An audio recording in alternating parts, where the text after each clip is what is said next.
ഭഗവതേ വാസുദേവായ. ഓം അജ്ഞാനതിമിരാന്ധസ്യ ജ്ഞാനാഞ്ജനശലാകയാ ചക്ഷുരുന്മീലിതം യേന തസ്മൈ ശ്രീഗുരവേ നമഃ. ശ്രീചൈതന്യമനോഭീഷ്ടം സ്ഥാപിതം യേന ഭൂതലേ സ്വയം രൂപ കഥാ മഹ്യം ദദാതി സ്വപദാന്തികം.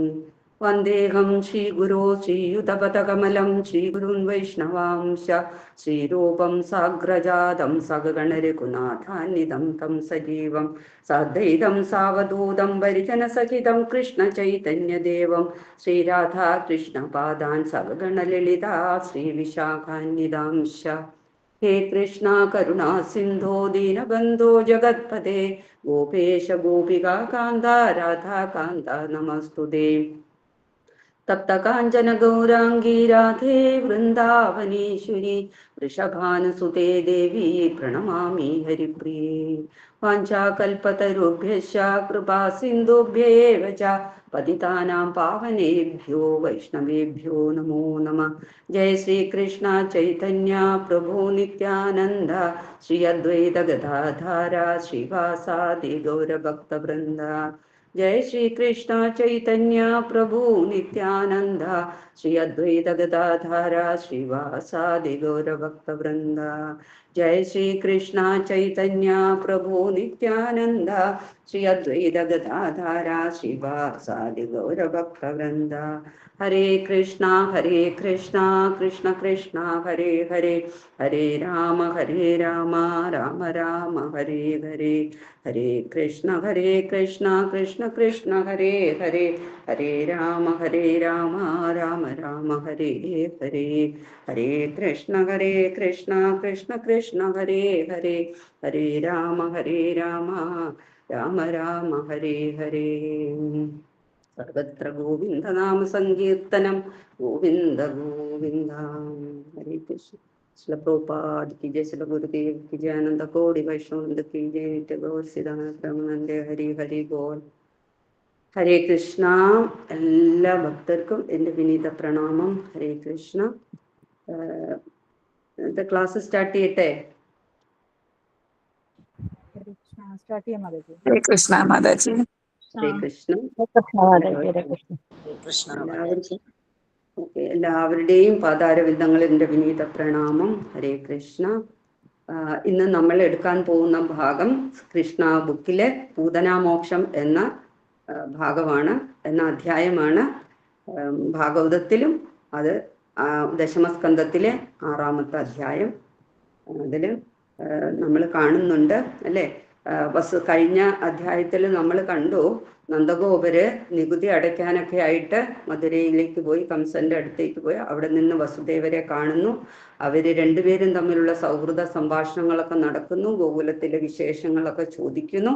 അതിനുശേഷം എത്രയും പെട്ടെന്ന് അദ്ദേഹം പറയാണ്, ലാസ്റ്റ് എത്രയും പെട്ടെന്ന് അങ്ങ് നന്ദഗോപരോട് പറയാണ്, എത്രയും പെട്ടെന്ന് അങ്ങ് ഗോകുലത്തിലേക്ക് മടങ്ങി ചെല്ലണം, എന്തൊക്കെയോ ദുസ്സൂചനകൾ ഞാൻ കാണുന്നുണ്ട്, വളരെയധികം ശ്രദ്ധിക്കുക എന്നൊക്കെ പറഞ്ഞിട്ട് വിടുന്നു. അങ്ങനെ അവിടുന്ന് യാത്ര തിരിച്ച് പോരുന്നു. അപ്പോൾ ആ ഭാഗങ്ങൾ അവിടെ അവസാനിച്ചു. അതിനുശേഷം ഈ ഗോകുലത്തിൽ നടക്കുന്ന കാര്യങ്ങളെക്കുറിച്ചാണ് ഇനി നമ്മൾ പറയുന്നത്. അപ്പം കുട്ടികളെ വധിക്കുന്നതിന് വേണ്ടിയിട്ടല്ലേ 10 ദിവസത്തിനുള്ളിൽ ജനിച്ച കുട്ടികളെയൊക്കെയും അല്ലാത്ത കുട്ടികളെയും ഒക്കെ കുട്ടികളെ ഇങ്ങനെ കൊന്നൊടുക്കിക്കൊണ്ടിരിക്കുകയാണ്. തൻ്റെ സ്വാർത്ഥ രക്ഷയ്ക്ക് വേണ്ടിയിട്ട്, സ്വന്തം സ്വാർത്ഥമായിട്ടുള്ള തൻ്റെ രക്ഷയ്ക്ക് വേണ്ടിയിട്ട് അനേകം പിഞ്ചു കുഞ്ഞുങ്ങളെ വധിക്കാനുള്ള തീരുമാനം കംസൻ എടുക്കുകയും അങ്ങനെ നാനാദിക്കിലേക്കും അസുരന്മാരെ അയക്കുന്നു. അപ്പം എന്നാൽ ഈ അസുരന്മാരെന്ന് പറഞ്ഞാൽ നമ്മൾ പറഞ്ഞു എന്തല്ല, തൻ്റെ പ്രാണേന്ദ്രിയങ്ങളെ സുഖിപ്പിക്കുന്നവനാരോ അവനെയാണ് അസുരൻ എന്ന് പറയാം. അല്ലാതെ ഭാവത്തിലും രൂപത്തിലും വേഷഭൂഷാദികളിലൊന്നുമല്ല. വേഷഭൂഷാദികൾ അസുരന്മാർക്കൊക്കെ ഏതു വിധേനയും സ്വീകരിക്കാവുന്നതേ ഉള്ളൂ. പക്ഷെ ഒറ്റ അർത്ഥത്തിൽ നമ്മൾ പറയുമ്പോൾ പ്രാണേന്ദ്രിയങ്ങള്, അതായത് ജ്ഞാനേന്ദ്രിയങ്ങള്, ദേഹേന്ദ്രിയാദികളില് വിഷയാസക്തിയെ വെച്ച് പുലർത്തുന്നവൻ, അല്ലെങ്കിൽ ആ വിഷയാസക്തിയിൽ മാത്രം ആനന്ദം കൊണ്ട് കഴിയുന്നത് ആരെയോ അവരെ ഒക്കെ അസുരഗണത്തിൽ പെടുക തന്നെ ചെയ്യും എന്ന് ഭാഗവതം നമുക്ക് കാട്ടിത്തരുന്നു. അങ്ങനെ അത് ഈ നവജാത ശിശുക്കളെയൊക്കെ കൊന്നൊടുക്കാനായിട്ട് ഇങ്ങനെ പറഞ്ഞല്ലേ. അപ്പൊ ഈ ഈശ്വരാവബോധം ഇല്ലാത്തടത്ത്, അതായത് കൃഷ്ണാവബോധം ഇല്ലാത്തടത്ത് ഈ രാക്ഷസന്മാരിങ്ങനെ അവര് തഴച്ച് വളർന്നുകൊണ്ട് തന്നെ ഇരിക്കും. അപ്പൊ അതില് വിട്ടതിൽ ഒരാളായിട്ട് വന്ന പൂതനയാണ് അങ്ങനെ ഗോകുലത്തിൽ വരുന്നു. പക്ഷെ വന്നിറങ്ങുന്ന സമയത്തൊക്കെ ഈ ശരിക്കും രാക്ഷസീയമായിട്ടുള്ള ആവരണമായിരുന്നു, അല്ലെങ്കിൽ ആ ചേതോ വികാരങ്ങളും അല്ലെങ്കിൽ ആ ചേഷ്ടകളും ഒക്കെ ആ രൂപത്തിലും ഭാവത്തിലും ഒക്കെ അങ്ങനെ തന്നെയായിരുന്നു, ആസുരികമായിട്ടായിരുന്നു. പക്ഷേ അതിനുശേഷം ഗോകുലത്തിലെ അന്തരീക്ഷം കണ്ടപ്പോൾ, ഗോകുലത്തിലെ ഗോപന്മാരെയും ഗോപികളെയും ഒക്കെ കണ്ടപ്പോൾ അവിടെ ഇങ്ങനെ തനിക്ക് ഇറങ്ങാനായിട്ടുള്ള ഒരു അവസരമല്ല എന്ന് ഈ പൂതന മനസ്സിലാക്കി. അതിനുശേഷം എന്താ, അവരിൽ ഒരാളായിട്ടുള്ള രൂപത്തെ പ്രാപിച്ചു എന്ന് പറയാം. അവരെങ്ങനെ അതീവ സുന്ദരികളും വിനയവും ലാളിത്യവും ഒക്കെ ഒത്തിണങ്ങിയ ഗോപസ്ത്രീകളില് ഒരു അതിസുന്ദരിയായിട്ട് പറയാം. അപ്പൊ ഈ ഈ രാക്ഷസിമാർക്ക് അങ്ങനെയൊരു എന്താണ് പ്രാഗൽഭ്യമുണ്ട്. ഏത് അവസരത്തിൽ ഏത് തരത്തില് എവിടെയൊക്കെ ഏത് കാലദേശാവിപത്യ അതനുസരിച്ചിട്ട് അവർക്ക് തൻ്റെ രൂപത്തെ മാറാൻ പറ്റും, മറ്റുള്ളവരെ കബളിപ്പിക്കാനൊക്കെ സാധിക്കും. അപ്പൊ അങ്ങനെ ഒരു വൈശിഷ്ട്യം, അങ്ങനെ ഒരു സിദ്ധി ഒക്കെ കൂടെ ഈ അസുരന്മാർക്കുണ്ട്.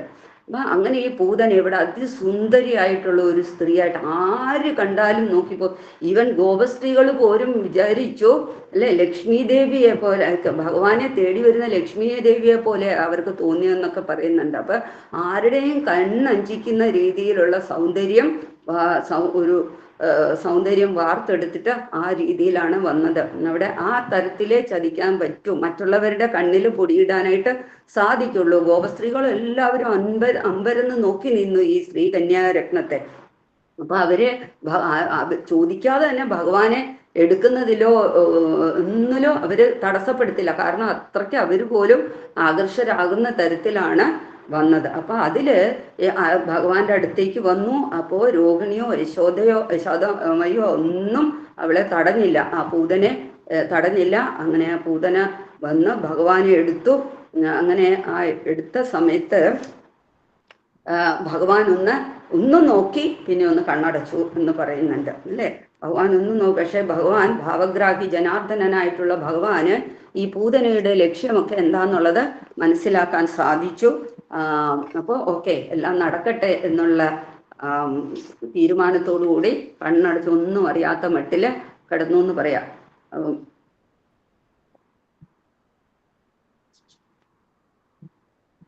ഇവിടെ പറയുന്നുണ്ട്, ആപത്ത് ഉണ്ടാകുമ്പോഴൊക്കെ, ആപത്ത് വരുമ്പോഴൊക്കെ ഭഗവാന്റെ സംരക്ഷണം തേടുക എന്നുള്ളത് ഭക്തന്മാരുടെ ഒരു ശൈലിയാണ്. ഭക്തന്മാരെപ്പോഴും, നമ്മൾ പറഞ്ഞു അല്ലേ, എന്തായിരുന്നു, മന്ദരപർവ്വതം താന്നു പോകുന്ന സമയത്ത് ദേവന്മാരെല്ലാം ഓടിച്ചെന്ന് ഭഗവാനെ ആശ്രയിച്ചു. ഭൂമിദേവിയുടെ ഭാരം കൂടിയ സമയത്ത് ഭൂഭാരം തീർക്കാൻ അസുരന്മാരെ കൊണ്ട് വശം കെട്ട സമയത്ത് ഭൂമിദേവി ബ്രഹ്മാവിനെ ചെന്ന് കണ്ടപ്പോഴും ബ്രഹ്മദേവൻ, മഹാദേവൻ തുടങ്ങിയവരെ എല്ലാം കൂട്ടിയിട്ട് ഏത് സമയത്തും സദാസമയം അവര് ഭക്തന്മാരങ്ങനെയാണ്. ദേവാദിദേവന്മാർ പോലും അങ്ങനെയാണ്. അവര് ഭഗവാനെ ആശ്രയിക്കും.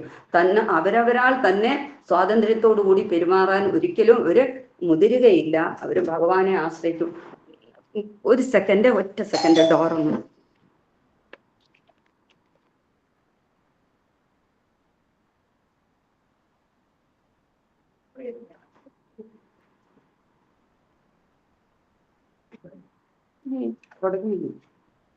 ഹരിബോൾ, ഹരേ കൃഷ്ണ.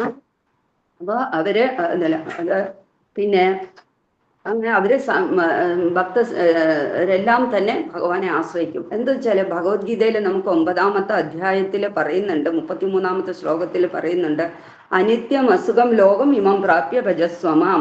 അതായത് ഭൗതിക ലോകം എന്ന് പറയുന്നത് എന്താണ്, ഓരോ ചുവടിൽ പദം വിപദമാണ്. ഓരോ പദത്തിലും അപകടം കാത്തിരിക്കുന്നു അല്ലെ. അതുകൊണ്ടിട്ട് അപ്പൊ പദം വിപദമായിട്ടുള്ള, അപ്പോൾ ഭക്തന്മാർക്ക് പിന്നെ ആരെ ആശ്രയിക്കാൻ പറ്റില്ല. ഈവൻ ലോകത്തുള്ള ബ്രഹ്മാദി ദേവന്മാർ പോലും ഭഗവാനെ ആശ്രയിക്കുമ്പോൾ പിന്നെ വെറും ഈ കൃമികീടം എന്ന് പറയുന്ന പോലെയുള്ള ഈ ഭൗതിക ലോകത്ത് പിന്നെ എന്താ അതിശയോക്തിയായിട്ടുള്ളത്. എല്ലാവരും ഭഗവാനെ ആശ്രയിക്കുക തന്നെ വേണം ഭക്തന്മാരെന്ന് പറഞ്ഞു തരുന്നു നമുക്ക്. അങ്ങനെ നന്ദഗോപര് ഗോകുലത്തിലേക്ക് മടങ്ങുന്ന സമയത്ത് കുഞ്ഞുങ്ങളെ കൊല്ലാനായിട്ടൊക്കെ ഈ പൂതന അതിന് നിഷ്ഠൂരമായിട്ടുള്ള കടമയൊക്കെ നിർവഹിച്ചുകൊണ്ട് പട്ടണങ്ങളിലും നഗരങ്ങളിലും ഒക്കെ പോയി ആണ് അവസാനം ഗോകുലത്തിൽ എത്തിയത്. എവിടെ അപ്പൊ അത്രത്തോളമുള്ള കുട്ടികളെ ഒക്കെ തന്നെ വധിച്ചിരിക്കുന്നു. അപ്പൊ ആ ഫ്രം ദ ബിഗിനിങ് തൊട്ടേ ഇങ്ങനെ കുട്ടികളെ, പക്ഷെ അതിലൊന്നും യാതൊരു മനം മടുപ്പോ അങ്ങനെ ചെയ്യുന്ന ആ ഒരു പ്രക്രിയയിൽ ഒരു വേദനയോ ഒന്നും ഉണ്ടാകുന്നില്ല. ഇതാണ് ആസുരിക ശക്തി എന്ന് പറയുന്നത്. അതാണ് എത്ര നിഷ്ഠൂരമായ കർമ്മങ്ങൾ ചെയ്യുന്നതിലും അവർക്കൊരു മനസ്താപം വരുന്നില്ല. അതിനെ തന്നെ ഇങ്ങനെ അവര് ചെയ്തുകൊണ്ടേയിരിക്കും. അപ്പൊ അതിൽ അവർക്ക് പ്രാഗൽഭ്യം നേടുന്നതോടൊപ്പം തന്നെ മനസ്സ് കല്ലായിക്കൊണ്ടുകൂടെ ഇരിക്കുന്ന ഒരു പ്രവണതയാണ് ഉണ്ടാവുക എന്ന് പറയാം.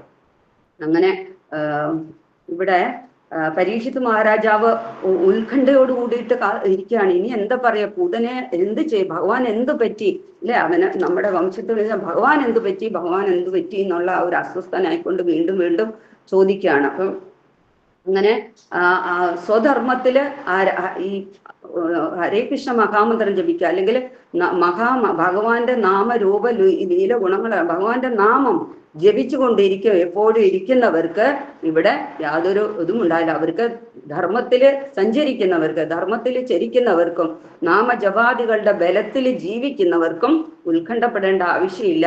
അവർക്ക് യാതൊരു ആപത്തും ഉണ്ടാവുകയില്ല, അവർക്കൊന്നും നഷ്ടപ്പെടപ്പെടുകയില്ല. നേട്ടമാണെങ്കിലോ അളവറ്റതാണ് എന്നൊക്കെ പറയുന്നത്. അപ്പൊ ഈ ഭൗതികമായിട്ടുള്ള കാഴ്ചപ്പാടിൽ നോക്കിയാൽ പോലും ആപത്തുകളിൽ നിന്ന് രക്ഷപ്പെടാൻ എല്ലാവരും ഭഗവാന്റെ നാമത്തെ ആശ്രയിക്ക തന്നെ വേണം. കാരണം ഭഗവാനും ഭഗവാന്റെ നാമവും തമ്മിൽ യാതൊരു വ്യത്യാസവുമല്ല. ഭഗവാനുള്ള ശക്തി തന്നെ ഭഗവാന്റെ നാമത്തിലും ഉൾക്കൊണ്ടിരിക്കുന്നു. അതുകൊണ്ടാണല്ലോ നമുക്കറിയാം അല്ലേ, രാമായണത്തിൽ നമുക്ക് കാണാൻ പറ്റും ഹനുമാൻജി ആ സമുദ്ര തീരത്ത് നിന്ന് ഭഗവാനെ ഒന്നും കണ്ടില്ല അല്ലെ. എന്താ ചെയ്തത്, അവിടെ നിന്ന് ശ്രീരാമചന്ദ്ര ഭഗവാന്റെ നാമം അത്യുച്ചത്തില് വിളിച്ചപ്പോഴത്തേക്ക് തന്നെ ആകാശമുട്ട വളരുകയും അതിശക്തമായ ശക്തി അദ്ദേഹത്തില് കേന്ദ്രീകരിക്കുകയും ചെയ്തു. അതിനുശേഷം ഒറ്റ ഞൊടിയിട കൊണ്ടിട്ട് ആ സമുദ്രം കടക്കാൻ സാധിച്ചു എന്ന് പറയാം. അപ്പോ ഭഗവാന്റെ നാമം നമ്മുടെ കൂടെ ഉള്ളപ്പോൾ, ഭഗവാന്റെ നാമ രൂപത്തിൽ നമ്മുടെ സ്മരണയിലും ഉണ്ടെങ്കിൽ ഏതു വലിയ സമുദ്രവും അല്ലെങ്കിൽ ഈ സംസാര സാഗരം തന്നെ കുളമ്പടിക്ക് തുല്യമെന്നാ പറയുന്നത്. അത് ഒരു ഒരു പശുവിന്റെ കുളമ്പടിയില് എത്രത്തോളം ജലം ഉണ്ടാവും അല്ലെ, അതൊന്ന് ചാടിക്കടക്കാൻ വളരെ എഫേർട്ട് വല്ലതും നമ്മൾ എടുക്കണം. നിസ്സാരമായിട്ട് നമുക്ക് ഒരു പദം എടുത്തു വെച്ചാൽ അതിനെ താണ്ടി കടക്കാവുന്നുള്ളൂ. അതുപോലെയാണ് ഭഗവാന്റെ നാമം ഉച്ചരിച്ചാൽ, ഭഗവാന്റെ നാമത്തില് നമ്മള് ആശ്രയിച്ചു കഴിഞ്ഞാൽ ആ ഭഗവത് ആശ്രയത്തില് ഏത് സമുദ്രവും ഭൗതിക സമുദ്രവും ഒക്കെ നിഷ്പ്രയാസം താണ്ടിക്കടക്കാൻ സാധിക്കും എന്ന് പറയാണ്. അപ്പം അതുകൊണ്ടിട്ട് നമ്മൾ എല്ലാവരും ഹരേ കൃഷ്ണ മഹാമന്ത്രം ജപിക്കണമെന്നും ഹരേ കൃഷ്ണ മഹാമന്ത്ര ജപ നാമാദികളിൽ ഉൾപ്പെടണം എന്നൊക്കെ തന്നെ ശ്രീ ചൈതന്യ മഹാപ്രഭു കലിയുഗ അവതാരത്തിൽ വന്ന് നമുക്ക് ഉപദേശം തന്നതും ഒക്കെ അത് തന്നെയാണ്. എല്ലാ ആചാര്യന്മാരും നമുക്ക് തരുന്ന ഉപദേശങ്ങളും അത് തന്നെയാണ്. കാരണം ഈ ഭൗതിക ലോകം എന്ന് പറയുന്നത് പദം വിപദമാണ്. അതുകൊണ്ട് വേറെ ഒന്നും തന്നെ ഇവിടെ ഒരു ആശ്രയം നമുക്കില്ല എന്ന് പറയുന്നത്. അങ്ങനെ നമ്മൾ മാത്രമല്ല, കുടുംബത്തിലും നമ്മുടെ അടുത്തേക്ക് വരുന്നത് ആരൊക്കെ ആയിക്കോട്ടെ, ആര് തന്നെ ആയാലും ശരി, ഈവൻ പക്ഷി മൃഗാദികളോ വൃക്ഷലതാദികളോ പശു മൃഗാദികളോ മനുഷ്യരും തന്നെ ആവണമെന്നൊന്നുമില്ല. ഇപ്പൊ നമ്മള് നടന്നു പോകുമ്പോ നായ കുരയ്ക്കുന്നു എന്ന് വെച്ചോ, അതിനോട് ഒരു ഹരേ കൃഷ്ണ പറയാം, അതിന് കേൾക്കുന്ന തരത്തിൽ ഹരേ കൃഷ്ണ പറയാം. നടന്നു പോകുമ്പോൾ ഒരു പൂച്ചക്കുട്ടി ആണെങ്കിലും അത് മ്യാവൂന്ന് പറയുന്ന സമയത്ത് നമുക്ക് ഒരു ഹരേ കൃഷ്ണ പറയാം അല്ലെ. കാണുന്നവര് വട്ടായിട്ട് തോന്നുന്നു എന്ന് പറയുമെങ്കിലും അതിലൊന്നും നമ്മള് അത് ചെയ്യേണ്ടത്. കാരണം നമുക്ക് കൊടുക്കാൻ അത് മാത്രമേ ഉള്ളൂ. ഭഗവാന്റെ ഒരു നാമം, ചിലപ്പോൾ ആ ഒരു നാമം കേൾക്കുന്നത് കൊണ്ടിട്ട് അതിന് സൽഗതി ഉണ്ടാവാം, അത് നമുക്കറിയില്ലല്ലോ. അപ്പൊ അതുകൊണ്ടിട്ട് നമ്മൾ ആരെയൊക്കെ ഫേസ് ചെയ്യേണ്ടി വരുന്നു അവിടെയൊക്കെ ഹരേ കൃഷ്ണ മഹാമന്ത്രത്തിന്റെ ബലം തന്നെ കൊടുക്കണം എന്നുള്ളതാണ് നമ്മൾ ഇതിൽ നിന്നൊക്കെ നമ്മൾ പഠിക്കുന്നത്. അങ്ങനെ ഈ ദുർമന്ത്രി മന്ത്രവാദിനികൾക്കായിട്ട് ഇവിടെ എല്ലായിടത്തും ഇന്നും പ്രഭുപാദയുടെ ബുക്കിലുണ്ട്, ഇന്നും ഇതുപോലെ ഇങ്ങനെ പറന്നു നടക്കാൻ കഴിയുന്ന പൂതനെ പോലുള്ള മന്ത്രവാദിനികൾ ഇന്നും ഉണ്ടെന്ന് പറയുന്നു അല്ലെ. ഉണ്ടെന്നുള്ളതാണ്, നമുക്കും വിശ്വസിക്കാം അങ്ങനെ. അപ്പൊ അതുപോലെയുള്ള ഒരു മന്ത്രവാദിനി തന്നെയാണ് ഇവിടെ വന്നതും. ഈ കുട്ടിയെ എടുക്കുന്നു, പാൽ അമ്മയെ പോലെ തന്നെ പാല് കൊടുക്കാനായിട്ട് എടുക്കുന്നു. അപ്പോ കുഞ്ഞുങ്ങൾക്കായിട്ട് ഇങ്ങനെ തെരഞ്ഞു നടന്ന് ഇവിടെ വന്ന് കൊടുക്കുന്നു. ആ മുറിയിൽ കയറി എല്ലാം അടച്ചിട്ട്, അപ്പൊ അമ്മയെ ശക്തി ഒന്ന് ആ സമയത്തൊന്നും ഈ ദുഷ്ടശക്തി ഒന്നും പുറത്ത് കാണിക്കാതെ കൊടുക്കുന്നു. പക്ഷേ പൂതനയ്ക്ക് ഒരു ചെറിയ ഹിന്റ് കിട്ടി, ഇതൊരു സാധാരണ ശിശു അല്ല എന്ന്. ഈ നോക്കിയപ്പോ തന്നെ ആ ചൂട്, ഭഗവാന്റെ ചൂടടിച്ചപ്പോ തന്നെ പറഞ്ഞു, മനസ്സിലായി ഈ ഒരസുരനെ അല്ല, എല്ലാ അസുരന്മാരെയും നിഗ്രഹിക്കാനായിട്ട് വന്നതാണ് ഈ കുട്ടി എന്നുള്ളത് ഒരു ബോധം ഇങ്ങനെ പോയി. പക്ഷെ പെട്ടെന്ന് തന്നെ ആ മഹാമായയുടെ മറവി കൊണ്ട് അതെല്ലാം മറന്നും പോയിട്ട് ഒരു സാധാരണ കുട്ടി ഒരു കയറെടുക്കുന്നത് പോലെ എടുത്തു. സത്യത്തിൽ സർപ്പമത്തെ എടുത്ത് മടിയിൽ വെക്കുന്നത് പോലെ തന്നെ ആയിരുന്നു, പക്ഷെ ഒരു കയറെന്ന ഭാവത്തിൽ എടുത്തു എന്ന് പറയുന്നുണ്ട്.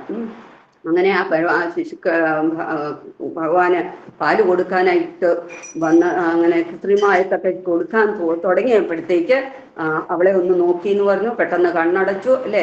ആ പുത്രഭാവത്തില് വേണോ അതോ അല്ലയോ, ഇങ്ങനെ വേണോ എന്നുള്ള ഒരു ചിന്താകുഴപ്പത്തിലായി ഈ പൂതന.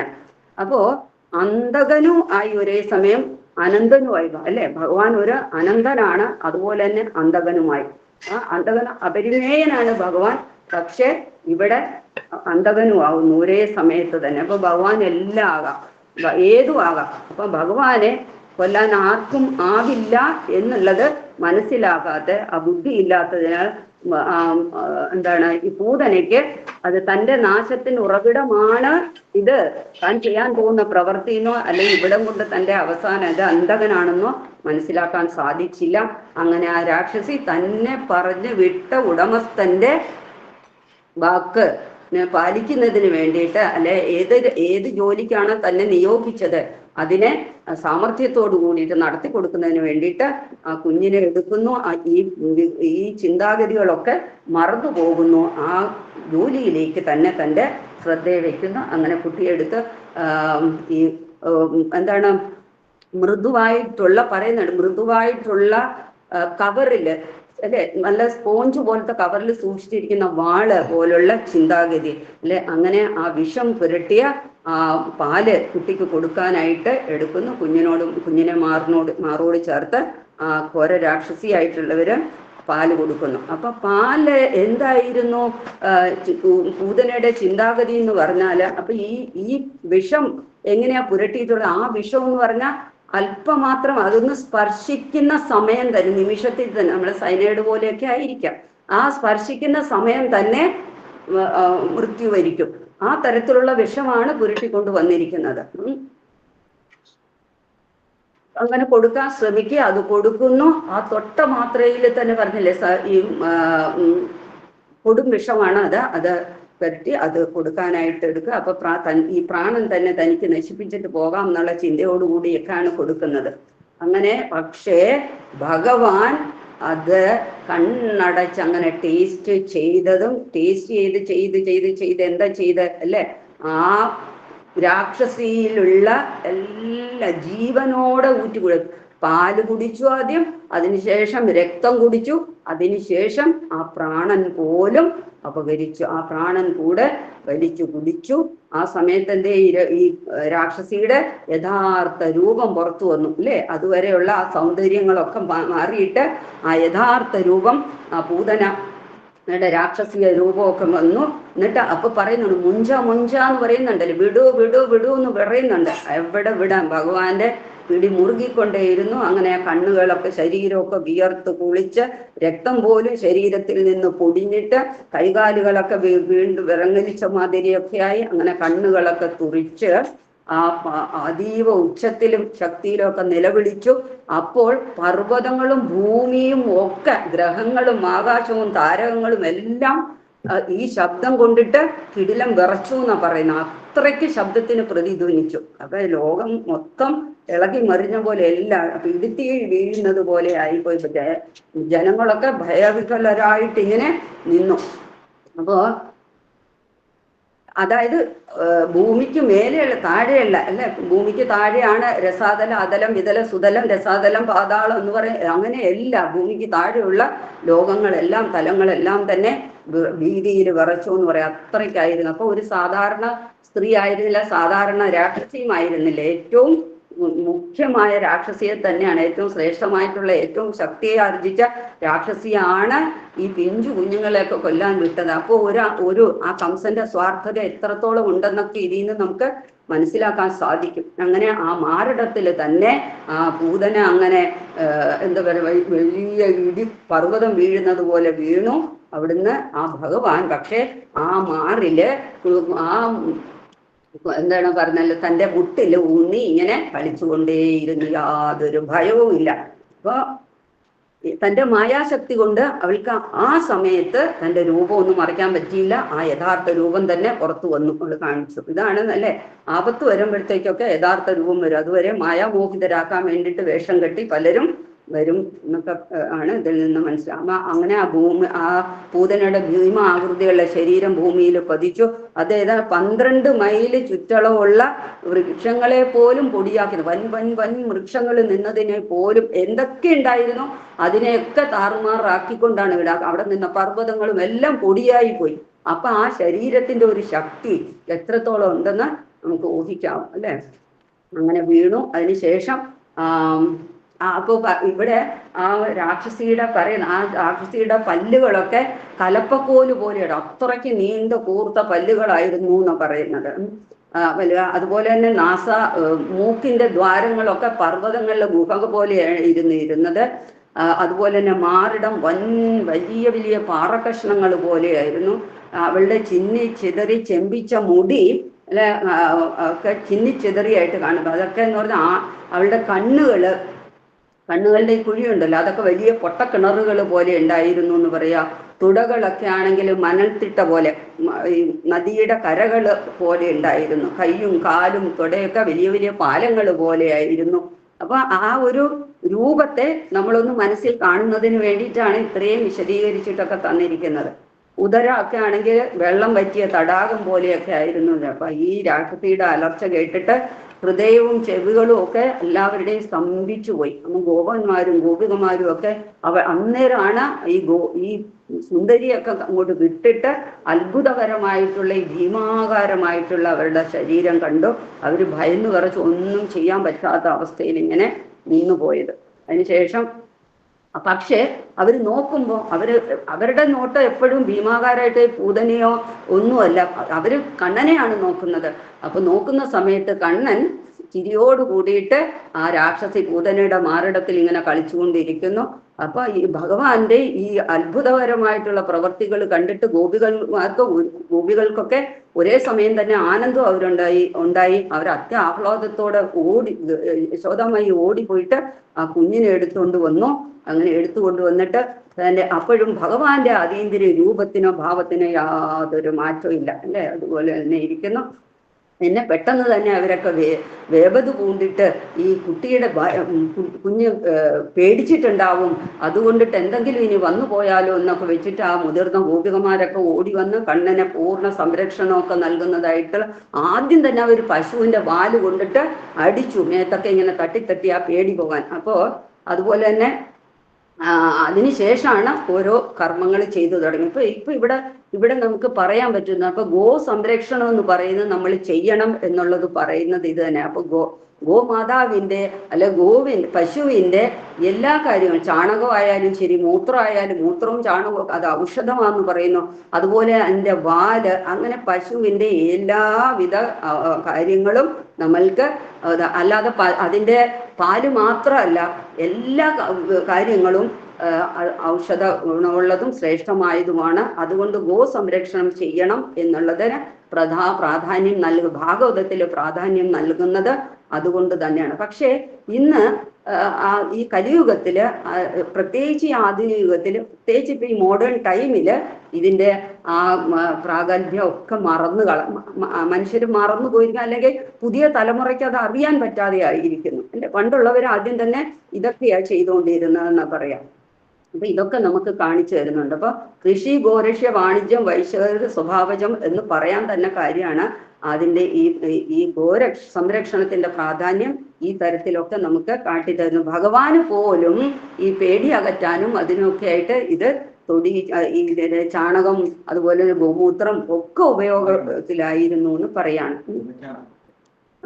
അല്ല, സന്തോഷം ജീവിച്ച അപ്പൊ ഇന്നും നമുക്ക് ഇവിടെ ഇല്ലായിരിക്കും, നോർത്ത് ഇന്ത്യയിലൊക്കെ കൂടുതലും അല്ലെ, പ്രത്യേകിച്ച് വൃന്ദാവനത്തിലൊക്കെ ഇന്നും ജീവിച്ചു പോരുന്ന ഗ്രാമീണര് അതൊക്കെ ചാണകമൊക്കെ സൂക്ഷിക്കുക, അത് ഇന്ധനമാക്കി കത്തിക്കുന്ന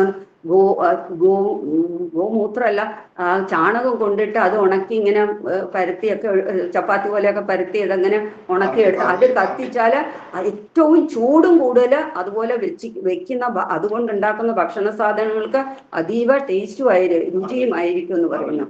അങ്ങനെ എല്ലാ വിധത്തിലും ഇതൊരു ധാന്യശേഖരമൊക്കെ കാത്തുവെക്കുന്നു എന്ന് സൂക്ഷിക്കുന്നു. അതുകൊണ്ട് പശുക്കളെ സംരക്ഷിക്കുക മൂലം എല്ലാവിധ സാമ്പത്തിക പ്രശ്നങ്ങളും പരിഹരിക്കാൻ വേണ്ടത്ര പാലുൽപ്പന്നങ്ങളും ഒക്കെ ലഭിക്കും എന്ന് പറയുന്നുണ്ട്. ഗോക്കളെ പാലിക്കുന്നത് കൊണ്ട് മാത്രമാണ് ഗ്രാമീണര് ഇത്രയും സമാധാനമായിട്ട് ജീവിതം നയിക്കുന്നത്. അത് പശുവിന്റെ മൂത്രവും ചാണകവും ഔഷധമൂല്യമുള്ളതാണ് എന്നൊക്കെ നമുക്ക്, പ്രത്യേകിച്ച് കേരളത്തിലാണ് ഇതിന്റെ യാതൊരു പ്രാധാന്യം ഇല്ലാത്തത്. നോർത്ത് ഇന്ത്യയിലൊക്കെ ഇന്നും അത് ശ്രേഷ്ഠമായിട്ട് തന്നെ ഇരിക്കുന്നുണ്ട്. അപ്പോൾ ഇങ്ങനെയാണ് ഇതിന്റെ പ്രാധാന്യം. എന്നിട്ട് കുട്ടിയെ കുളിപ്പിച്ചു, അതിനുശേഷം ഗോധൂളി, എന്താണ്, പശു നടക്കുമ്പോൾ ആ ഭൂമിയിലുണ്ടാകുന്ന പൊടി, അതാണ് ഗോധൂളി. ആ ഗോധൂളി പോലും എടുത്തിട്ട് ശരീരത്തില് 12 അംഗങ്ങളിലായിട്ട് അവർ തൊടിയിക്കുന്ന നമ്മള് അല്ലേ, നമ്മള് തിലകം തൊടുമ്പോ പറയുന്നില്ലേ, ഓം കേശവായ നമ, നാരായണായ ഓം നാരായണായ നമോ, മാധവായ നമോ, ഗോവിന്ദായ നമോ, വിഷ്ണുവായ നമോ, മധുസൂദനായ നമ, ഓം ത്രിവിക്രമായ നമ, ഓം വാമനായ നമ, ഓം ശ്രീധരായ നമ, ഓം ഋഷികേശായ നമ, അല്ലെ, ഓം പത്മനാഭായ നമ, ഓം ദാമോദരായ നമ. ഇങ്ങനെ 12 അംഗങ്ങളിലെ തൊടുക. ഇവരങ്ങനെയൊന്നുമല്ല, അതിലും കൂടുതൽ ശ്രേഷ്ഠ. ഇന്ന് അറ്റ്ലീസ്റ്റ് നമ്മളെ പഠിപ്പിക്കുന്ന ഇത്രയെങ്കിലുമൊക്കെ ചെയ്യണമെന്നാണ്. അത് നമ്മൾ ഗോപീചന്ദനം വെച്ച് ചെയ്യുന്നു. അപ്പൊ നമ്മൾ വൃന്ദാവനത്തിൽ നിന്നൊക്കെയാ കൊണ്ടുവരുന്ന ഗോപീചന്ദനെങ്കിൽ അതിൽ പശുവിന്റെ പദധൂളി പോലും സ്പർശിച്ചിട്ടുള്ളതാണ്. അപ്പൊ അത്രയും ശ്രേഷ്ഠമാണ്. അങ്ങനെ പശുവിന്റെ ചാണകം എടുത്ത് ദേഹത്തിലൊക്കെ പുരട്ടി അതിന്റെ മൂത്രമൊക്കെ കുളിപ്പിക്കുന്ന വെള്ളത്തിലൊക്കെ ഒഴിച്ചു. അങ്ങനെ അവരാ കുട്ടിക്ക് സംരക്ഷണം, ഗോസംരക്ഷണത്തും പോലെ തന്നെ അതുകൊണ്ടൊക്കെ ചെയ്യുന്നു. അപ്പൊ ഇതിൽ നിന്നൊക്കെ നമുക്ക് മനസ്സിലാക്കാം അല്ലേ, പശുവിന്റെ ഈ സംരക്ഷണം എത്രത്തോളം പ്രധാനമാണെന്നും ധൂളിയൊക്കെ ഭഗവാൻ പോലും അതിനെ ധരിച്ചിരുന്നു. ഇതൊക്കെ കാട്ടിത്തരികയാണ് നമുക്ക് അങ്ങനെ ചെയ്യണം. അങ്ങനെ ഒരു കുമ്പിള കൈ, നമുക്കറിയാലോ, ആചമനയൊക്കെ ജപിച്ചിട്ട് വീണ്ടും അവര് കുട്ടിയെ ശരീരമൊക്കെ വൃത്തിയാക്കി വീണ്ടും ഓരോ മന്ത്രം ജപിച്ചിട്ട് ഗോപികമാരൊക്കെ, ഒരാൾ മാത്രമല്ല, എല്ലാ ഗോപികാരും, കാരണം എല്ലാവരും ഭഗവാന്റെ അമ്മയായിട്ടാണല്ലോ ഗോകുലത്തിൽ, എല്ലാവരും വന്നിട്ട് അത് ചെയ്യുന്നു. അങ്ങനെയൊക്കെ ചെയ്തു. അതിനുശേഷം വീണ്ടും ആ സമ്പ്രദായത്തിലൂടെ മാത്രമല്ല, മന്ത്രം ചൊല്ലിയിട്ട് വീണ്ടും അവര് ഗോപികൾ കൃഷ്ണനെ സുഖബ്രഹ്മർഷി പരീക്ഷത്തിന് പറഞ്ഞു കൊടുക്കണം. അല്ലേ പരീക്ഷത്തെ നോക്കൂ, വീണ്ടും ഗോപികമാര് വന്നിട്ട് എത്ര അവർക്ക് ചെയ്തിട്ടൊന്നും മതിയാവുന്നില്ല.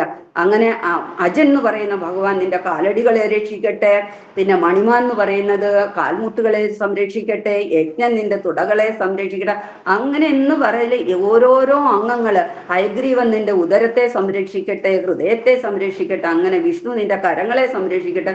അങ്ങനെ ഓരോ ഈശ്വരന്മാരും നിന്റെ ഇന്ന ഓരോരോ ഭാഗങ്ങളും എന്ന് പറഞ്ഞാൽ പിന്നെ ആ ശരീരത്തിൽ വേറെ ഭാഗങ്ങളൊന്നും ഇല്ല. അങ്ങനെ അവര് സംരക്ഷിക്കട്ടെ സംരക്ഷിക്കട്ടെ എന്ന് പറഞ്ഞ എല്ലാവരും പ്രാർത്ഥിച്ചു. ഓരോ ഇതില് അങ്ങനെ പറയുന്നുണ്ട്.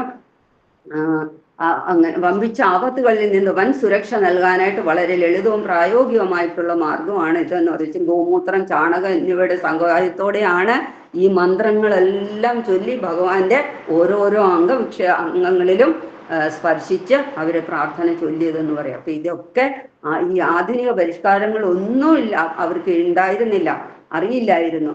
അപ്പോ ഇതെല്ലാം അവര് ചെയ്തിരുന്നു. അത്രയൊന്നും നമ്മൾ ചെയ്തില്ലെങ്കിലും അറ്റ്ലീസ്റ്റ് ഗോ സംരക്ഷണമെങ്കിലും ഈ ആധുനിക കാലത്തിൽ ചെയ്യണം.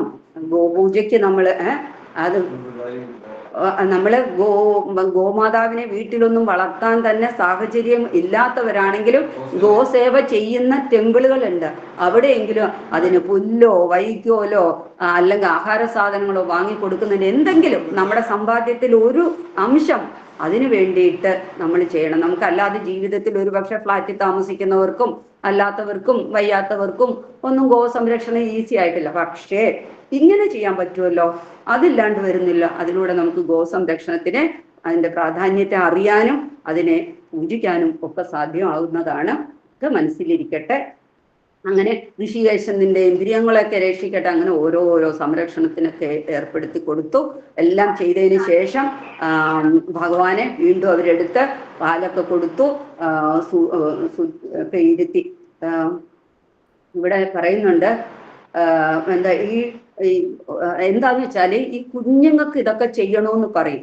അതായത് നമ്മൾ കണ്ടിട്ടുണ്ടാവും അല്ലെ, ഒരു കുഞ്ഞ് ഒന്ന് എന്താ പറയുക, ഇങ്ങനെ അക്ഷി എന്ന് വെച്ച് കഴിഞ്ഞാൽ ഉടനെ കൃഷ്ണ ഗോവിന്ദ ഗുരുവായൂരപ്പ എന്തെങ്കിലും പറഞ്ഞിരിക്കും വലിയ അമ്മൂമ്മമാരുള്ളിടത്തൊക്കെ അല്ലേ. എന്താണ് അപ്പൊ ആ കുട്ടി അതിൽ പോലും ഭയന്നുകൊണ്ടില് അവന്റെ ശബ്ദം തന്നെ വെച്ചിട്ട് അവൻ ഭയന്നാൽ ആ ഭയത്തിൽ നിന്ന് അവൻ രക്ഷ നേടട്ടെ എന്ന് പറഞ്ഞിട്ട്. അപ്പൊ അന്നത്തെ ഭാഗവതത്തിൽ, അന്ന് ഭാഗവതം ഇന്ന് പരാമർശിക്കുന്നതും അന്ന് അവര് പൂർവികന്മാർ ചെയ്തുകൊണ്ടിരുന്നതും ഒക്കെ ഇതിനെ അടിസ്ഥാനപ്പെടുത്തിയാട്ടെന്ന് മനസ്സിലാകും. കാരണം ഈ സന്ധ്യാസമയങ്ങളിൽ കുട്ടികളെ കൊണ്ട് പുറത്തിറങ്ങില്ല, അങ്ങനെയൊക്കെ ഉണ്ട്. കൊച്ചു കുട്ടികളെ പ്രസവിച്ചിട്ടൊക്കെ 6-8 മാസം 1 വയസ്സൊക്കെ ഉള്ളത്. അപ്പൊ കാരണം എന്താ, ഈ ഡാകിനികള് കൂഷ്മാണ്ഡാദികള് അങ്ങനെ ഭൂതപ്രേത പിശാചുകള് രക്ഷസുകള് അങ്ങനെയൊക്കെ ദുഷ്ടാത്മാക്കളൊക്കെ ഉണ്ട്. അതൊക്കെ ഈ പൂതനയുടെ തന്നെ വംശത്തിൽപ്പെട്ടവര് ഇന്നും ഉണ്ടാവാം. അപ്പൊ അതുകൊണ്ടായിരിക്കാം അങ്ങനെയുള്ള ദുർമന്ത്രവാദികളും ദേഹ ഉപദ്രവങ്ങളൊക്കെ അവരൊക്കെ തയ്യാറായി നിൽക്കുകയാണ് ഈ കൊച്ചുകുട്ടികളെ പിടിക്കാനൊക്കെ ആയിട്ട് ഇരുന്നു. അപ്പൊ അതുകൊണ്ടിട്ടൊക്കെയാണ് പിന്നെ അവർക്ക് കൊച്ചുകുട്ടികളെ ദുസ്വപ്നം കാണാതിരിക്കാൻ അതിനൊക്കെ വേണ്ടിയിട്ട് ഇങ്ങനെയൊക്കെ ചെയ്യുന്നത് വളരെ ശ്രേഷ്ഠമാണ് എന്ന് പറയുന്നു. അപ്പൊ അതുകൊണ്ട് പ്രത്യേകിച്ചും കുഞ്ഞുങ്ങൾക്ക് സമ്മാനിക്കാൻ നമ്മൾ കഴിയുന്ന വിഷ്ണു ഭഗവാന്റെ നാമം ഉച്ചരിച്ചു കൊണ്ടിട്ട് ഇങ്ങനെയൊക്കെ ചെയ്തു കഴിഞ്ഞാൽ അവരുടെ മേത്ത് ഈ ചന്ദനോ അതൊക്കെ തേക്കുകയാണെങ്കിൽ അതിൽ നിന്നൊക്കെ അവർക്ക് ഈ ഭഗവൻ നാമം അതിൽ നിന്ന് അവരെ രക്ഷപ്പെടുത്തും എന്ന് പറയാം. അപ്പം പിന്നെ തിലകം കൊണ്ട് നമ്മൾ ശരീരത്തെ അലങ്കരിക്കുമ്പോൾ ഭഗവാന്റെ പറഞ്ഞല്ലോ 12 നാമം കൊണ്ടൊക്കെ ചെയ്ത ഈ ഭൗതിക ലോകം ആപത്ത് നിറഞ്ഞതാണ്. അതിൽ നിന്നായിട്ടുള്ളവര് രക്ഷപ്പെടുന്നതിനായിട്ട് നമ്മൾ വൈഷ്ണവരാകുക, വൈഷ്ണവര് സദാ ഭഗവാന്റെ നാമം ജപിക്കുക, ഹരേ കൃഷ്ണ മഹാമന്ത്രം. ഇത് ഏറ്റവും എളുപ്പമാണ്, അതെല്ലാവർക്കും ചെയ്യാൻ പറ്റും. അത് ആ ഹരേ കൃഷ്ണ മഹാമന്ത്രം ജപിച്ചുകൊണ്ട് ഈ കുട്ടികൾക്ക് ഇതൊക്കെ ചെയ്തു കൊടുക്കുക. അവനവന് ആ കുട്ടികൾക്ക് ആ സ്മരണയും വരും. അതനുസരിച്ച് ചെയ്യുമ്പോൾ ആ ശരീരത്തിൽ ആ സ്മരണ കടക്കുന്നു, നമ്മളിലും ആ സ്മരണ വർദ്ധിക്കുന്നു. ഇതൊക്കെയാണ് അതിൽ നിന്നുള്ള. അപ്പൊ ഇവിടെ ചൈതന്യ മഹാപ്രഭു അതാണ് പറയുന്നത് അല്ലേ, കീർത്തനീയ സദാ ഹരി എന്ന് പറയുന്ന അതാണ്. പരം വിജയരെ ശ്രീകൃഷ്ണനാമ സങ്കീർത്തനം എന്നൊക്കെ പറയുന്നത്. കീർത്തനാസ് ഏവ കൃഷ്ണസ്യ മുക്തസംഗ പരം വ്രജേത്. ഇതൊക്കെ പറഞ്ഞു തരുന്നത് അതിനു വേണ്ടിയിട്ടാണ്. ഭഗവാനെ സദാ സ്മരിക്കുക ചെയ്യുക. അപ്പോൾ ഇവിടെ സുഖദേവ ഗോസ്വാമി പിന്നെ പറഞ്ഞു കൊടുക്കുകയാണ്, ഈ യശോദാ മാതാവിന്റെ നേതൃത്വത്തിലുള്ള ഈ ഗോപശ്രീകളൊക്കെ മാതൃവാത്സല്യം കൊണ്ട് ബന്ധിതരാണ് അവരെല്ലാം തന്നെ. അല്ല, അവരാരും തന്നെ പോയിട്ടില്ല അവിടുന്ന്. എല്ലാവരും ഈ കുഞ്ഞിന്റെ ചുറ്റും നിൽക്കുകയാണ് അങ്ങനെ. അപ്പൊ അവര് മന്ത്രങ്ങളൊക്കെ ചൊല്ലി കുഞ്ഞിന് രക്ഷ നൽകിയ ശേഷം യശോദ കുഞ്ഞിന് മുലപ്പാലൊക്കെ കൊടുത്തു. എന്നിട്ട് പതുക്കെ ശയ്യയിൽ കിടത്തി പതുക്കെ എല്ലാം ആട്ടുകയാണ് അങ്ങനെ. അപ്പോ കുട്ടി ഇതെല്ലാം കഴിഞ്ഞതിന് ശേഷം ഇതെല്ലാം ചെയ്തതിന് ശേഷം പാല് കൊടുത്തു. അപ്പൊ പാല് കൊടുത്തപ്പോൾ യശോദ അമ്മയ്ക്ക് സമാധാനം. കാരണം പാല് വലിച്ചു കുടിച്ചാൽ കുട്ടി ആ ഭയത്തിൽ നിന്ന് രക്ഷപ്പെട്ടു, അവന്റെ ആരോഗ്യത്തിന് യാതൊരു കുഴപ്പവും ഇല്ല എന്നുള്ളതിന്റെ സൂചനയാണ് കുഞ്ഞ് പാല് വലിച്ചു കുടിക്കുക എന്നുള്ളത്. അപ്പൊ അത് കണ്ടപ്പോ ഈ മുതിർന്ന ഗോപികമാർക്കൊക്കെ ഭയങ്കര സന്തോഷമായി. അപ്പൊ അവര് വിചാരിച്ചെന്താണ്, തങ്ങളെ ഗോവിനെ കൊണ്ട് ചെയ്യിച്ച് അല്ലെങ്കിൽ ആ മന്ത്രരക്ഷ നൽകിയതൊക്കെ കുട്ടിക്ക് ഫലപ്രദമായി എന്ന് പറഞ്ഞിട്ട് അവർക്ക് ഭയങ്കര സന്തോഷമായി. അപ്പോഴും ഭഗവാൻ ആരോഗ്യം സുരക്ഷിതമാണോ എന്നൊക്കെ പരീക്ഷിച്ച് അറിയണമായിരുന്നു അവർക്ക്. അങ്ങനെ അവര് യശോദയോട് ചോദിക്കുകയാണ്, നന്നായിട്ട് കുട്ടി പാല് വലിച്ചു കുടിക്കുന്നുണ്ടോ? അങ്ങനെ അവരാ കുഞ്ഞിന്റെ ആരോഗ്യത്തിന് ഒരു കുറവും ഇല്ല എന്നൊക്കെ ഉറപ്പ് വരുത്തിയതിന് ശേഷമാണ് കിടത്തി ഉറക്കാൻ തന്നെ സമ്മതിച്ചത്. അപ്പോ അതേ സമയത്ത് തന്നെ സെയിം ടൈമിൽ തന്നെ നന്ദഗോപർക്ക് മറ്റും അവരവിടുന്ന് വഴിയിൽ തിരിച്ചെത്തിക്കൊണ്ടിരിക്കുകയാണ്. അപ്പൊ വഴിയിൽ വെച്ച് തന്നെ പൂതനയുടെ ഭീമാകാരമായിട്ട് ശരീരം ചേതനയേറ്റ് കിടക്കുന്നത് അവർ കണ്ടു. അവര് അത്ഭുത സ്തബ്ധരായി. അങ്ങനെ അവര് അടുത്തടുത്ത് വരും തോറും ഈ ഇത്രയും വലിയ ശരീരം കത്തുമ്പോഴും ആ ശരീരത്തിൽ നിന്ന് അല്ലെ ലക്ഷക്കണക്കിന് ചന്ദനത്തിരി കത്തിച്ച അഗുരു എന്ന് പറയും. ഒരു കുന്തിരിക്കം പോലെയൊക്കെ ഒരു ഇങ്ങനെ കത്തിച്ച വളരെ നല്ല ഒരു സ്മെല്ല് വരുന്ന സാധനമാണ് ഈ അഗുരു എന്ന് പറയും. ഭാഗവതത്തിൽ പലയിടത്തും നമുക്കത് കാണാൻ പറ്റും. ഈ യജ്ഞങ്ങളിലൊക്കെ അവര് അത് ഉപയോഗിച്ച് പൂജ ചെയ്യുന്നതും അത് പോയിക്കുന്നതും ഒക്കെ ആയിട്ട് ഭാഗവതം വായിക്കുമ്പോൾ നമുക്ക് പറ്റും. പല സ്ഥലത്തും ഉണ്ട് അതിന്റെ വിശദീകരണം. അപ്പൊ അതിന്റെ സ്മെല്ലാണ് വരുന്നത്. അത്രയും വാസന വരുന്നു. എന്നാൽ ഇത്രയും ദൂഷിച്ച ശരീരം അല്ലെ അത് പക്ഷേ അത് എന്തുകൊണ്ടാ? അത് ഭഗവാനോട് ഒട്ടിയപ്പോൾ, ഭഗവാനെ മടിയിൽ വെച്ചോ, ഭഗവാൻ ആ ശരീരത്തോട് സ്പർശിച്ചപ്പോൾ അത് വളരെ സുഗന്ധപൂരിതമായി എന്ന് പറയാം അല്ലെ. ദുഷ്കർമ്മം ചെയ്യാനായിട്ട് ദുഷിച്ച മനസ്സോടുകൂടിയൊക്കെ വന്നതെങ്കിൽ പോലും ആ പാല് കുടിച്ചത് കൊണ്ട് അമ്മ എന്നുള്ള ഭാവം വന്നു. ആ മാതൃവാത്സല്യത്തോടുകൂടി മാതാവിനെ പോലെ കണക്കാക്കി ഭഗവാൻ പാല് കുടിച്ചു. പക്ഷെ ആ ഭാവഗ്രാഹി ജനാർദ്ദനായ ഭഗവാൻ ആ ഭാവം മനസ്സിലാക്കിയെങ്കിലും ശരി വിദ്വേഷത്തോടു കൂടിയാണെങ്കിലും തന്നെ സമീപിച്ചല്ലോ, തന്നെ ഒന്ന് എടുത്തല്ലോ. അത്ര മതി ഭഗവാൻ, അത്ര കാരുണ്യവാനാണ് ഭഗവാൻ. ആ എടുത്തതിൻ്റെ ആ ഒരു സ്നേഹാതുരമായിട്ട് അവർക്ക് ആ ഒരു മാതൃവാത്സല്യത്തോടു കൂടിയുള്ള പദവിയും കൊടുത്തു, മാതാവെന്ന പദവിയും കൊടുത്തു.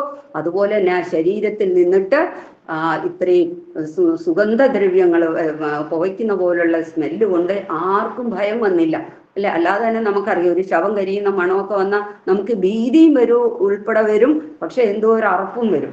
പക്ഷെ ഇതൊന്നും ആയിരുന്നില്ല. അത്രയും വാസനപൂർണമായിട്ടുള്ളൊരു സുഗന്ധം വന്നു. ആ മാതൃവാത്സല്യത്തോടുകൂടി മാതാവ് എന്ന ഒരു സ്ഥാനം നൽകി അവർക്ക് മോക്ഷവും നൽകി എന്ന് പറയാം. അപ്പൊ ഭഗവാനോട് വിദ്വേഷത്തോടു കൂടിയാണെങ്കിലും സ്നേഹത്തോടു കൂടിയാണെങ്കിലും ഏത് തരത്തിൽ അടുത്താലും, അപ്പൊ സ്നേഹത്തോടു കൂടി അടുക്കുന്ന യശോദാമയ തുടങ്ങിയ ഗോപസ്ത്രീകളുടെ തുടങ്ങി അങ്ങനെ പോകുമ്പോൾ ഇങ്ങേയറ്റം ഹരേ കൃഷ്ണ മഹാമന്ത്രം നിത്യവും ഒന്ന് ജപിക്കുന്ന നമ്മോട് വരെ ഭഗവാൻ എത്ര സ്നേഹമായിരിക്കും എന്നിതിൽ നിന്ന് നമുക്ക് ഊഹിക്കാം, മനസ്സിലാക്കണം എന്നുള്ളതാണ്.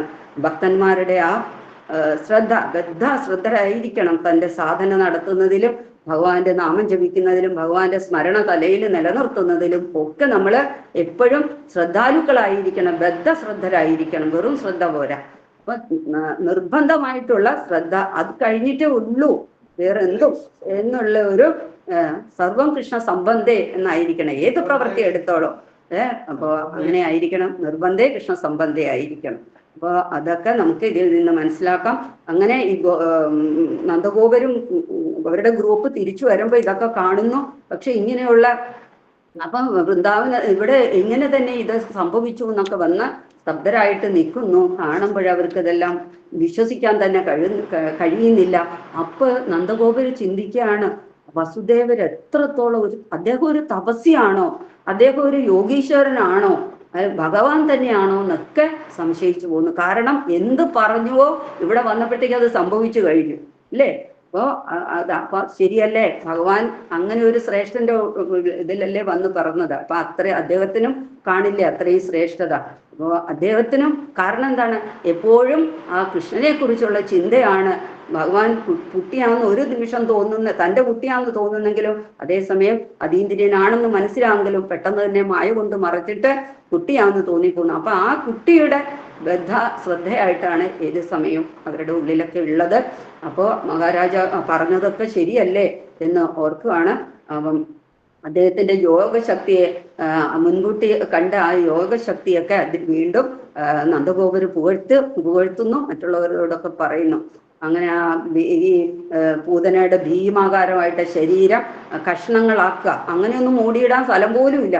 അപ്പൊ അതിൽ കോടാലിയൊക്കെ കൊണ്ടിട്ട് കഷ്ണങ്ങളാക്കിയായിട്ട് ദൂരെ എറിഞ്ഞിട്ട് വിറക് കൊണ്ട് മൂടി അവരത് കത്തിച്ച് ചാമ്പലാക്കി. അങ്ങനെ നമുക്കിപ്പോൾ ഒരു ആന ചെരിഞ്ഞാൽ തന്നെ അറിയാൻ പറ്റുമല്ലേ എത്ര എത്ര പീസുകളാക്കി അതുപോലെ ആക്കി എന്ന് പറയാം. അപ്പോ വേറൊന്നുകൂടെ ഉണ്ട്, അവരെ കഷ്ണങ്ങളാക്കി വേറെ വേറെ വേറെ സ്ഥലത്ത് കൊണ്ടുപോയിട്ട് കത്തിച്ച് ചാമ്പലാക്കി അത്ര. കാരണം ഈ എന്താ പറയാ, ഈ സർപ്പത്തെ ഈ പാമ്പിനെയൊക്കെ കൊന്നു കഴിഞ്ഞാൽ ആ ഒന്നിച്ചവര് മൂടുകയോ ഇടുകയോ ചെയ്യില്ല. ചിലപ്പോൾ വായു സമ്പർക്കം കൊണ്ടിട്ട് ഇതിന് വീണ്ടും ജീവൻ വെച്ച് വരാം. അപ്പൊ അത് ഇരട്ടി ശക്തിയിലായിരിക്കും അതിന്റെ മാരകമായ പ്രത്യാഘാതം അനുഭവിക്കേണ്ടി വരുന്നത്. അതുകൊണ്ടിട്ട് അതിനെയൊക്കെ ഇങ്ങനെ കഷ്ണങ്ങളാക്കുന്നു എന്നൊക്കെ അറിയുന്നുണ്ട്. അങ്ങനെ കഷ്ണങ്ങളാക്കി കത്തിച്ചാലേ ആ ആപത്ത് ഒഴിയതുള്ളൂ എന്ന് പറയുന്നു. അതുപോലെ തന്നെയാണ് ഗോപന്മാര് അതുപോലെ മുൻകരുതലെടുത്ത് ഇത്രയൊക്കെ അവര് എത്രത്തോളം ശ്രദ്ധിക്കുകയാണ്. ഇനി അവർക്ക് ഒരു ആപത്ത് വരുമെന്നുള്ളതല്ലേ, ഇനി ഈ കുഞ്ഞിന് ഒരു ആപത്തും ഉണ്ടാകാതെ ഭാവിയിലേക്ക് പോലും ഉണ്ടാകാതെ ഇരിക്കത്തക്ക തരത്തിലുള്ള ശ്രദ്ധാലുവായിട്ടാണ് അവരെല്ലാ കാര്യങ്ങളും ചെയ്തത് എന്ന് പറയുന്നു. അങ്ങനെ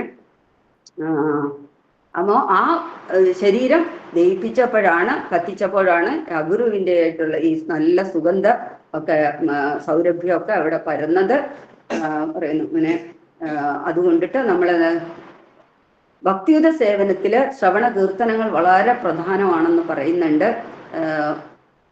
ഈ ഇന്ദ്രിയങ്ങളെ അതുകൊണ്ട് നമ്മൾ എന്ത് ചെയ്യണം, നമ്മുടെ ഇന്ദ്രിയങ്ങളെയും ഭഗവാന്റെ സേവനത്തിന് ഉപയുക്തമാക്കി മാറ്റണം.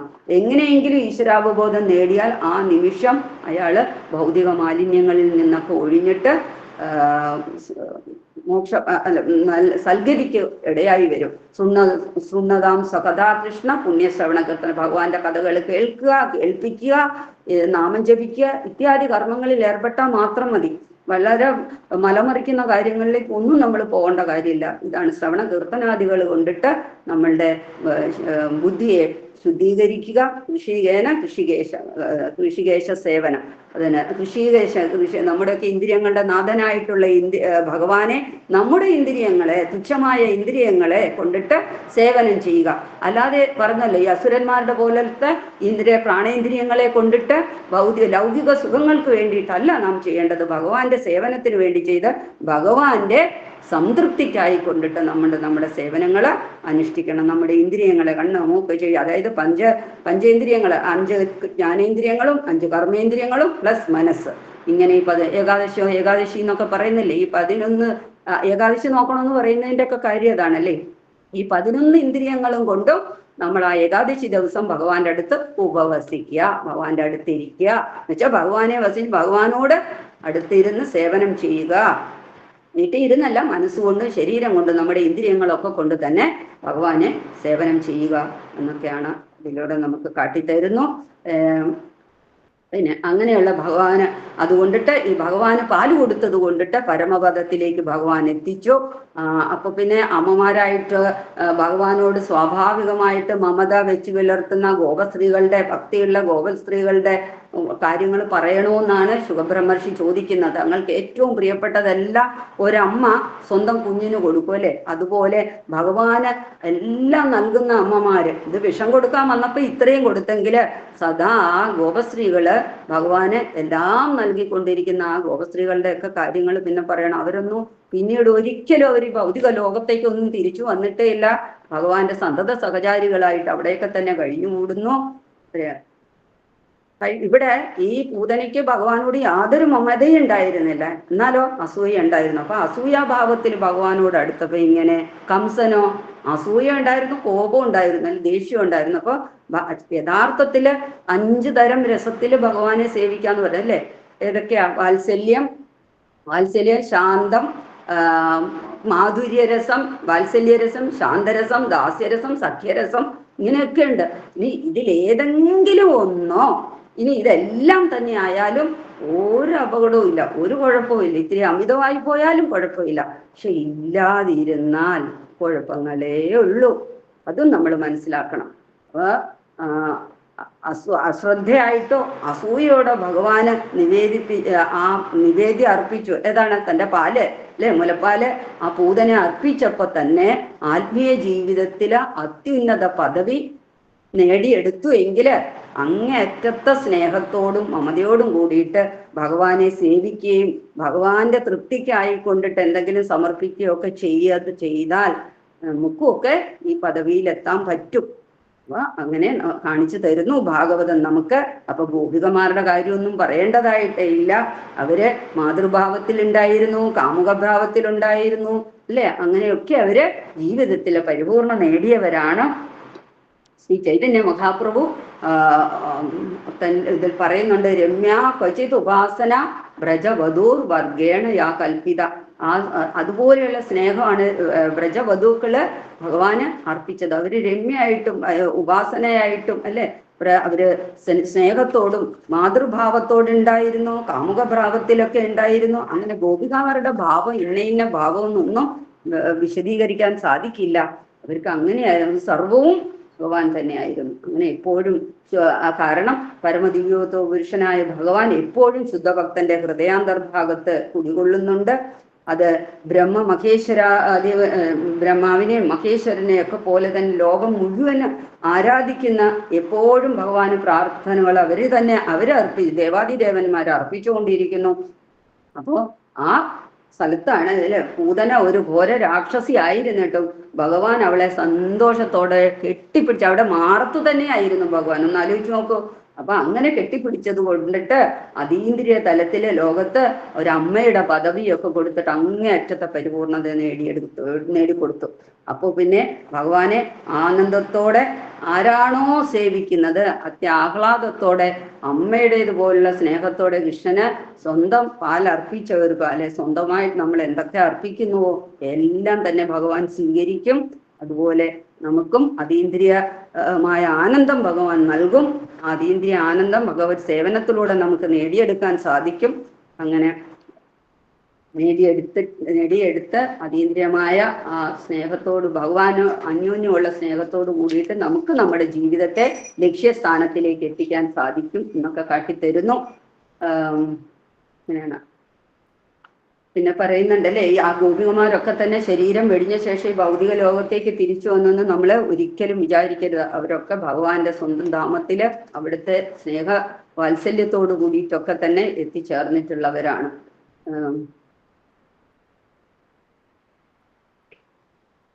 ഇത്രയൊക്കെയാണ് നമുക്ക്. അങ്ങനെ അവരെന്റെ വ്രജത്തിൽ എങ്ങും നിന്ന് വന്നെത്തിയ ജനങ്ങളൊക്കെ ആ പൂതന വന്നതും കൃഷ്ണൻ വധിക്കപ്പെട്ടതുമായിട്ടുള്ള കഥകളൊക്കെ അത്ഭുത സ്തബ്ധമായിട്ട് ഇങ്ങനെ വിശദീകരിച്ചു. ആ അത്ഭുത ഭാവം അറിഞ്ഞ് അവര് ഭഗവാൻ ഇനിയൊന്നും സംഭവിക്കില്ല എന്നൊക്കെ അനുഗ്രഹം കൊടുത്തു. ആ നന്ദമഹാരാജാവ് സംഭവം മുഴുവൻ ഇങ്ങനെ കേട്ടിരുന്നു. പക്ഷെ മുൻകൂട്ടി ഇത് വസുദേവര് പറഞ്ഞപ്പോഴൊക്കെ അദ്ദേഹം രണ്ടുപേരെ അദ്ദേഹം ചിന്തിക്കുകയാണ് അല്ലെ, എത്ര മഹാനാണ് വസുദേവരെന്നും അതുപോലെ തന്നെ ഭഗവാന്റെ മഹാത്മ്യം ഒന്നിച്ചു പറഞ്ഞ് ഈ കഥകൾ പറഞ്ഞ് അവര് അതീന്ദ്രിയ ആനന്ദം അനുഭവിച്ചു എന്നൊക്കെ ആണ് ഭാഗവതം നമുക്ക് പറഞ്ഞു തരുന്നത്. അങ്ങനെ അപ്പൊ പരമദിവ്യോത്തോ പുരുഷായ കൃഷ്ണൻ എന്ന ഈ ഗ്രന്ഥത്തിൽ വർണ്ണിച്ചിട്ടുള്ള ആ കഥകളൊക്കെ ഇനിയാണ് ശ്രദ്ധേയം. ആ കഥകളൊക്കെ നമ്മൾ ഇന്നും നമ്മുടെ കുട്ടികളെ കേൾപ്പിക്കാൻ, ഇന്നും നമ്മളൊക്കെ തന്നെ അന്യോന്യം പറയുകയും കേൾക്കുകയും ഈ ഭൗതിക ലോകത്തിൽ കേൾക്കുകയും പറയുകയും ആനന്ദിക്കുകയും ഒക്കെ ചെയ്യുമ്പോഴത്തേക്ക് നമുക്ക് ഇവിടെ നിന്ന് മുക്തി കിട്ടും. ആ ആദിപുരുഷനായ ഗോവിന്ദനോട് ക്രമേണ നമ്മുടെ ഉള്ളിൽ മമത ജനിക്കും, സ്നേഹം ജനിക്കും, ഭക്തി വളരും. അപ്പൊ ഇതാണ് ഈ കഥകളിൽ ഭഗവാന്റെ പാസ്റ്റ് ടൈംസ് ആയിട്ടുള്ള കഥകളിൽ നിന്നൊക്കെ നമുക്ക് കിട്ടുന്ന ആനന്ദവും അനുഗ്രഹവും. അപ്പൊ ഇതൊക്കെ എല്ലാവർക്കും കേൾക്കാനും അറിയാനും കൂടുതൽ നമ്മുടെ കൊച്ചു കുഞ്ഞുങ്ങൾക്ക് പറഞ്ഞു കൊടുക്കാനും അവരെയും ഈ ഭക്തി വളർത്തി ഈ അറിവിലേക്കൊക്കെ കൊണ്ടുവരാനും എല്ലാവർക്കും സാധ്യമാകട്ടെ. എല്ലാവരും സാധിച്ചെടുക്കുക തന്നെ വേണം എന്നുള്ള അഭ്യർത്ഥനയോട് കൂടിയിട്ട് ഇന്നത്തെ ക്ലാസ് നമുക്ക് ഭഗവാന്റെയും ഗുരുവിന്റെയും പാദാരവിന്ദങ്ങളിൽ അർപ്പിക്കാം. എല്ലാവർക്കും എൻ്റെ വിനീത പ്രണാമം. ഹരേ കൃഷ്ണ. ഹരിബോൾ. എത്ര 9:30 ആയോ? ഹരേ കൃഷ്ണ മാതാജി. ഹരേ കൃഷ്ണ. ഹരേ കൃഷ്ണ. ഹരേ കൃഷ്ണ മാതാജി. ഹരേ ഹരേ കൃഷ്ണ മാതാജി. ഹരേ കൃഷ്ണ. ഹരേ കൃഷ്ണ. ഹരേ കൃഷ്ണ മാതാജി. ഹരേ കൃഷ്ണ.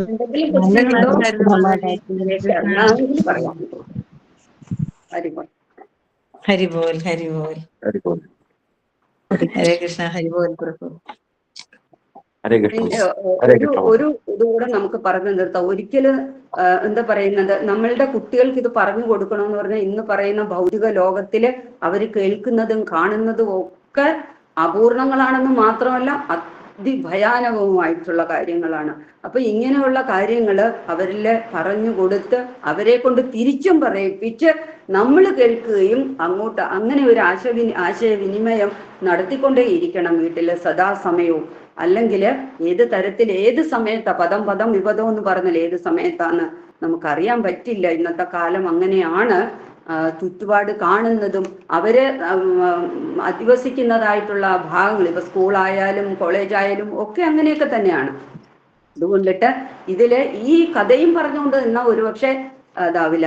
അതിന് നമ്മള് അത് ഒരു കഥ പറയാം. ഒരിക്കല് അതായത് ഈ എന്തു പറയാ ദുഷ്ടവിചാരങ്ങൾ എല്ലാവരുമായിട്ട് അസത്സംഗം എപ്രകാരം സത്സംഗം എപ്രകാരം ഗുണം ചെയ്യുന്നു എന്ന് പറഞ്ഞാൽ അസത്സംഗത്തിന്റെ ഗുണം നമുക്ക് അതിലൂടെ നമുക്ക് വരുന്ന ആപത്തുകളും മനസ്സിലാക്കാൻ പറ്റും. ഒരിക്കല് ഒരു നദിക്കരയില് ഒരു തവള ഉണ്ടായിരുന്നു. ഒരു മരത്തിന്റെ ഇടയിൽ ആണ് അതിന്റെ സ്ഥിരം വാസം.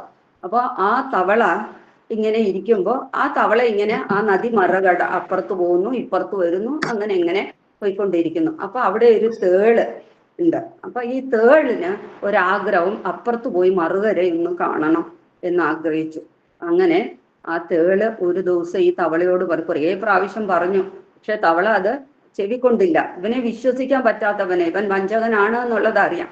അപ്പൊ ഒരു ദിവസം ഈ തേള് സത്യമായിട്ട് പറഞ്ഞു, ഇല്ല, ഞാൻ ഒരിക്കലും നിന്നെ ചതിക്കില്ല, എന്നെ ഒന്ന് കൊണ്ടുപോയി കാണിക്കൂ, എൻ്റെ ഒരു ആഗ്രഹമല്ലേ, ഈ ആഗ്രഹം സാധിക്കാതെ ഞാൻ മരിച്ചു പോയാല് നിനക്കും അതിന്റെ പാപം കിട്ടും. ഇങ്ങനെയൊക്കെ പറഞ്ഞ് അവസാനം ആ തവള വിചാരിച്ചു, ശരി, ഒരു ദിവസം കൊണ്ടുപോകാന്ന് പറഞ്ഞിട്ട് നീ എൻ്റെ പുറത്ത് കയറിയിരുന്നോളൂ എന്ന് പറഞ്ഞു. അങ്ങനെ പുറത്ത് കയറിയിരുന്നു. ഇങ്ങനെ അവര് ആ നദി കുറുകെ കടക്കാൻ ഏകദേശം കുറച്ചുകൂടെ ഉള്ളൂ. ഒരു 3-4 ചാൺ ദൂരെ എത്തുമ്പോഴത്തേക്ക് ഈ തവളയുടെ ബാക്കിൽ ഒരൊറ്റ കുത്തു കൊടുക്കും ഈ തേള്. അപ്പോ ഈ അറിയാമല്ലോ അല്ലെ, തേളിന്റെ ആ വിഷാംശം പുരണ്ട ആ മുള്ളിലൂടെയുള്ള ആ കൊമ്പിലൂടെയുള്ള വിഷം അകത്തിയെന്ന് ഈ തവള വേദന കൊണ്ട് ആ നദിയിൽ പുളഞ്ഞിട്ട് അവിടെ തന്നെ മലർന്ന് അടിച്ച് അതിന്റെ ജീവിതം അല്ലെങ്കിൽ അതിന്റെ ജന്മം പാഴായി, അല്ലെങ്കിൽ അത് മരിച്ചു. അപ്പോ എന്നിട്ട് അപ്പൊ ഈ വേദന കൊണ്ട് പുളയുമ്പോഴും ഈ തവള ഒന്ന് ചോദിച്ചു, നീ വഞ്ചകനാന്ന് ഞാൻ പറഞ്ഞല്ലോ, നീ എന്നെ വഞ്ചിച്ചു അല്ലേ, നീ എന്നെ ചതിച്ചു അല്ലേ എന്ന് ചോദിക്കുമ്പോ, ഇത്ര അല്പം കൂടെ ഉള്ളൂ നിനക്ക് മറുകട കടക്കാനായിട്ട്, നീ എന്നെ ചതിച്ചു അല്ലേ എന്ന് ചോദിക്കുമ്പോ ആ തേള് പറയാണ്, എന്ത് ചെയ്യാനാ, എനിക്കൊന്നും ചെയ്യാൻ പറ്റും, ഇതെന്റെ സ്വഭാവമാണ്. അതുകൊണ്ടാവില്ല, ഇതെന്റെ സ്വഭാവമാണ്. അതുപോലെ ഈ ആസുരിക സ്വഭാവം ഉള്ളവര് അല്ലെ, അങ്ങനെയാണ്, അത് അവരുടെ സ്വഭാവമായി പോയി, അവർക്ക് മാറ്റിയെടുക്കാൻ സാധിക്കുന്നില്ല അത്. അപ്പൊ അതുകൊണ്ടിട്ട് അങ്ങനെയുള്ള അസുരികമായിട്ടുള്ള നമ്മളെ ചതിക്കുന്നതായിട്ടുള്ള ഒരു ചുറ്റുപാടിലാണ് ഇന്ന് നാം ജീവിക്കുന്നത്. അപ്പൊ നമുക്ക് ഒന്നേ ഉള്ളൂ, ഭഗവത്തിന്റെ സ്മരണയും ഭഗവാന്റെ നാമവും മാത്രമേ ഈ ചതി ലോകത്തിൽ നിന്ന് നമ്മളെ സംരക്ഷിക്കാനുള്ളത് എന്നറിഞ്ഞിട്ട് ആ പാതാരവിന്ദങ്ങളില്, ഭഗവന്റെ പാതാരവിന്ദങ്ങളില് നമ്മള് ബലമുറുകെ പിടിക്കുക, നാമജപാദികൾ കൊണ്ടിട്ട് നമ്മുടെ ജീവിതത്തെ ലക്ഷ്യപ്രാപ്തിയിൽ എത്തിക്കാൻ ശ്രമിക്കുക എന്നുള്ളതോടെ ഒരു ഗുണപാഠത്തിലൂടെ നമ്മൾ ഇതൊക്കെ അറിയണം എന്ന് പറഞ്ഞുകൊണ്ട് എൻ്റെ ക്ലാസ് ഇവിടെ എല്ലാ ഭക്തന്മാരുടെയും പാതാരവിന്ദങ്ങളിൽ അർപ്പിക്കുന്നു. ഹരേ കൃഷ്ണ, ഹരിബോൾ. ഹരേ കൃഷ്ണ മാതാജി. ഹരേ കൃഷ്ണ. ഹരേ കൃഷ്ണ.